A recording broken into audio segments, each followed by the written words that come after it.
BFM Business. Toute l'info éco et business à la mi-journée. 60 minutes business. Guillaume Paul. Allez, midi 22, on est de retour dans 60 minutes business. Je vous le disais, c'est l'autre dossier international, évidemment totalement éclipsé par la Russie qui se joue en ce moment. Cet accord sur le nucléaire iranien qu'on essaye désespérément de relancer. On va en parler avec Thierry Coville qui est avec nous. Bonjour Thierry Coville. Oui, bonjour. Chercheur à l'IRIS, Institut de Relations internationales et stratégiques, spécialiste de l'Iran. Ça fait des semaines qu'on nous annonce un accord imminent pour relancer cet accord. On le rappelle, torpillé depuis 2018, du temps de Donald Trump. Qu'est-ce qui bloque à l'heure actuelle, là, Thierry Coville, très clairement pour vous? Alors, d'après ce qu'on sait, ça se joue entre les Iraniens et les Américains. Ouais. Les Iraniens demandent que les Pasdaran soient sortis de la liste des organisations terroristes. C'est ce qu'on appelle les gardiens de la révolution. Qui est de l'armée iranienne, qui est la deuxième armée iranienne, l'armée officielle et les Pasdaran. Et ils ont été mis en tant qu'organisation terroriste par Donald Trump. Ouais. Ce qui n'a jamais été le cas pour une armée, quoi. Depuis très longtemps, jamais. Quoi. Et donc les Iraniens disent, voilà, vous sortez les Pasdaran de la liste des organisations terroristes et on peut signer l'accord. Et les Américains, pour l'instant, je crois Robert Malley a fait une déclaration en disant qu'il n'en était pas question. Donc c'est ce point-là qui bloque. Donc ça peut faire torpiller. C'est rédhibitoire pour les Iraniens. Voilà, on est d'accord. Enfin, je veux dire, vous savez, faut rester prudent. Donc il y a des lignes rouges. Les deux pays veulent un accord. Si on va quelque part, si on dit s'il y a que ça, oui. Je pense. Est-ce que ça peut faire bloquer l'accord? Mais c'est vrai que pour les Iraniens, c'est important. C'est à la fois important pour des questions d'honneur, parce que c'est quand même l'armée qui est considérée comme organisation terroriste. Oui. Puis il y a des questions de business derrière, parce que les Pasdaran ont beaucoup d'importance, ont des intérêts économiques. Donc ça pourrait bloquer, vous voyez, d'éventuels contacts. C'est-à-dire, quand vous dites des intérêts économiques, si on détaille, c'est quoi l'histoire?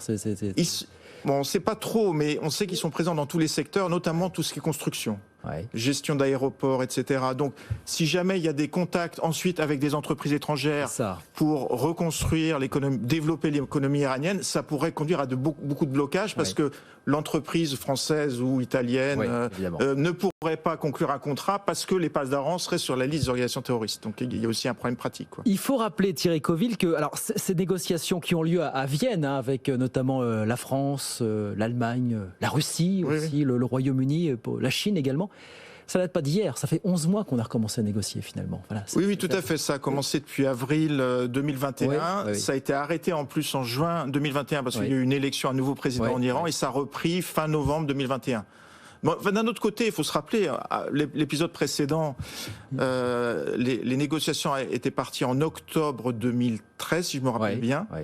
Donc c'est toujours long. Hein, et on a vu un accord en juillet 2015. Donc on va dire, là on reste dans les temps de ce qu'on a connu. Dans tout ça pour dire, alors les négociations pourraient aboutir prochainement, mais ça serait évidemment très intéressant pour les Occidentaux, puisque on lève les sanctions sur l'Iran, on autorise de fait l'Iran à remettre du pétrole sur les marchés. Oui, alors Ce n'est pas forcément l'intérêt des Russes. On a dit il n'y a pas longtemps, si les choses capotent pour l'instant, c'est du fait des Russes, justement. Est-ce que c'était le cas apparemment jusqu'à une période récente? Alors, je ne crois pas que les Russes peuvent le dire clairement, mais c'est vrai qu'ils n'ont pas trop intérêt à ce que le pétrole iranien revienne sur le marché. C'est quand même 1 million de barils par jour en plus.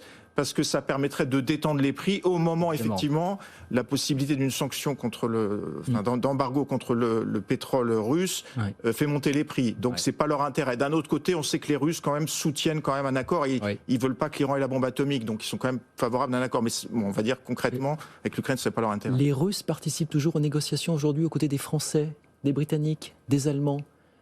Oui, d'ailleurs, les Russes, depuis le début, depuis cet épisode on en a déjà parlé, qui a déjà duré, les Russes ont toujours été pour régler cette question. Ils sont contre le fait que l'Iran ait de la bombe atomique. D'un autre côté, ils ont dit qu'il faut toujours régler cette question par la négociation. Donc, ils ont joué plutôt un rôle, on va dire, efficace. Alors, effectivement, il y a eu le petit épisode qui a fait craindre juste après le début de la guerre en Ukraine, où Lavrov, le ministre des Affaires étrangères russe, a dit on veut des garanties que notre commerce avec l'Iran ne sera pas affecté après l'accord par les sanctions que vous nous posez à cause de l'Ukraine.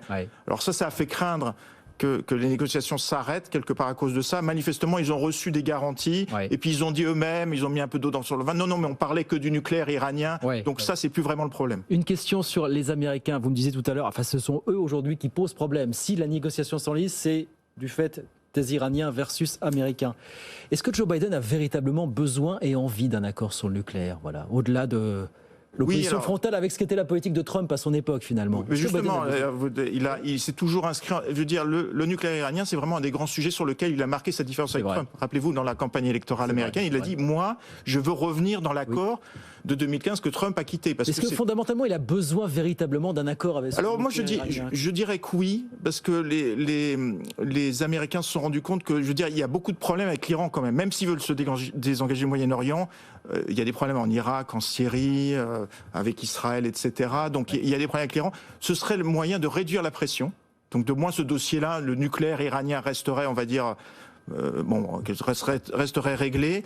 Donc même si tous les problèmes ne seraient pas réglés avec l'Iran, et puis ce serait quand même une garantie, il faut le rappeler, que l'Iran ne se dirige pas vers la bombe atomique. Donc je pense qu'ils veulent vraiment un accord. Il veut un accord, Joe Biden, on le voit à l'image, mais il a besoin aussi, de manier la fermeté. Il y a des élections de mi-mandat dans quelques mois aux États-Unis. Voilà. Comment est-ce qu'il joue cet équilibre là, Joe Biden? Je veux un accord, mais oui, là, il y a comme toujours, c'est pas nouveau, il y a des questions de politique intérieure. Donc effectivement, il y a une grosse opposition au Congrès, notamment des républicains, mais pas que, il y a des démocrates aussi, et qui lui disent, vous êtes trop, entre guillemets, trop gentil avec l'Iran.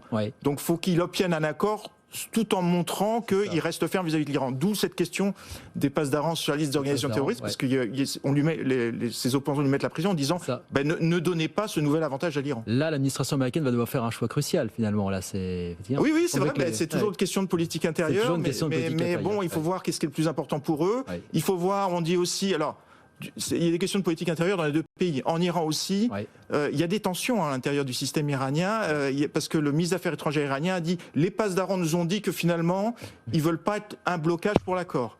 Et puis il y a les durs, les ultra-radicaux qui disent mais il n'en est pas question, nous on veut pas céder sur cette question. Donc on voit que c'est ça qui incite à dire, il y a des questions de politique intérieure dans les deux pays. Bon. Mais il y a des marges de manœuvre. Il y a des marges de manœuvre.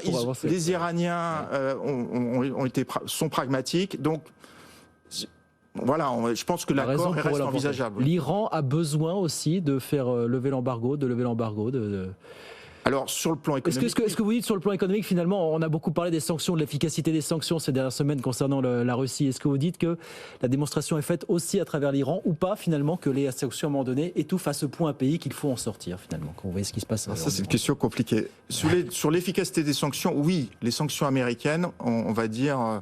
conduit à une crise économique et sociale en Iran, avec une récession moins 6% en 2018, moins 7% en 2019, une inflation qui est en 40%. L'Iran est dans une crise économique et sociale qu'ils n'ont jamais connue depuis la Révolution. On disait, je disais, 20 millions d'Iraniens vivent quasiment dans des conditions similaires à des bidonvilles. Sur une population de 80 millions d'habitants, grosso modo. Voilà. Donc 25% de la population. Donc oui. Par contre, et c'est la grande question, est-ce que les sanctions font changer la politique iranienne? On voit que c'est pas aussi simple que ça. C'est pas aussi simple que ça, finalement. Et dernière question, Thierry Govil, il y a de fortes relations étroites, on le disait, entre l'Iran et la Russie. Mais à l'avenir, est-ce que l'Iran a plus intérêt à jouer la carte de la Russie ou la carte de l'Occident, finalement, sur le long terme? Comment est-ce que vous voyez ça? C'est pour ça que cette question du nucléaire iranien, elle dépasse les questions. Il y a la question du nucléaire qui est très importante, mais il y a la question effectivement de l'intégration de l'Iran dans le système international. Et c'est vrai que c'est un débat en Iran. Les durs dont je voulais parler, si jamais il n'y a pas d'accord, où ils disent ce sera à fond l'Iran avec la Chine et la Russie. C'est ça. Donc effectivement, derrière cet accord, il y a aussi l'éventuelle normalisation ou réintégration de l'Iran avec des nouvelles relations avec l'Occident. Même si on l'a bien compris, ce sont les Américains qui ont une partie de la réponse à la question. Du coup, je vous disais effectivement, élection de mi-mandat. Est-ce que Joe Biden ne pourrait pas temporiser le temps de faire passer les élections de mi-mandat et puis peut-être s'attacher au... Ah non, là, comme vous l'avez dit, là, je pense qu'on négocie. L'accord est quand même, ils sont pas loin de l'accord, donc là... Il y a quand même des coups à prendre dans cette histoire. C'est pour ça qu'on se dit, est-ce que tout ça ne va pas attendre les élections de mi-mandat américaines puis aux États-Unis finalement, non? Ce serait quand même compliqué.